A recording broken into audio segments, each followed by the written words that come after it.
I don't think I ever questioned much if it was real because I was getting feedback that I was doing a good job, like all the time, right? I was doing readings for people, and they'd go, oh, thank you. Oh, that makes so much sense. Oh, wow, I never thought of it that way. Whatever. It seemed to, work for people. So I don't think maybe I did, and I've just forgotten that part.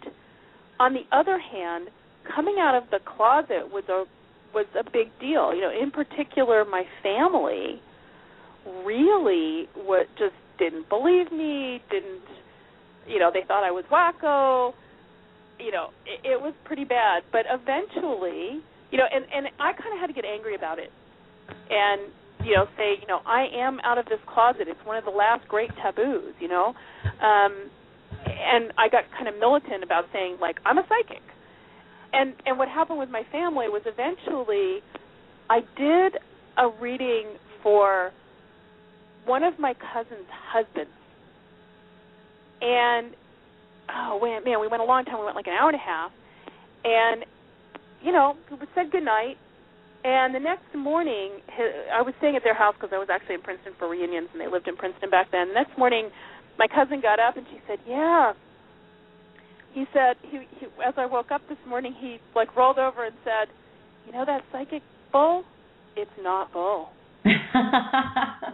And from there, the attitudes of my entire family began to change to the point where, I kind of didn't get the last one who was my brother-in-law. Well, my mom's still kind of on the fence, but my brother-in-law kind of came around a year or two ago. He was pretty hard, but he's a Midwesterner, MBA, whatever, and but at this point everybody's pretty much accepted it, and some of them call me for advice. Would you read this for me? Would you look at this person for me?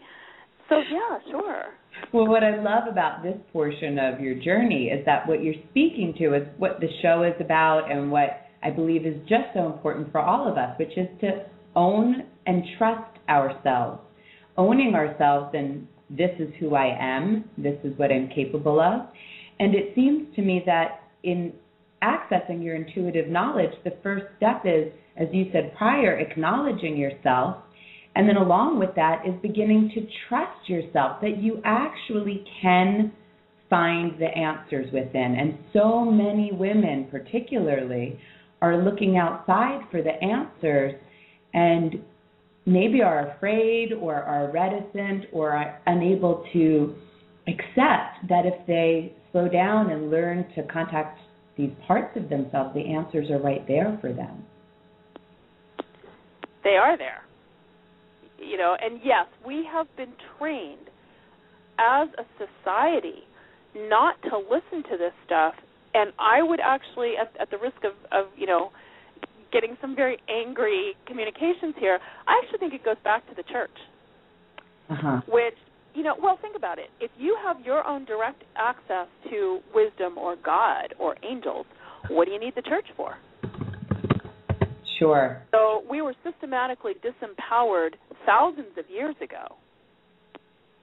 And, it's time to wake up and take back our power. Well, I take it back to Descartes and the Cartesian split. So we all have the things we're passionate about, but I do believe that systematically our culture has been indoctrinated to value that left brain analytical thinking more than anything else. And yet I say, but with our left brains, we rationalize, we compartmentalize, and most people don't find their deeper wisdom. Of course, reason is useful, but such an overvaluation, I think, has become a disease of our society.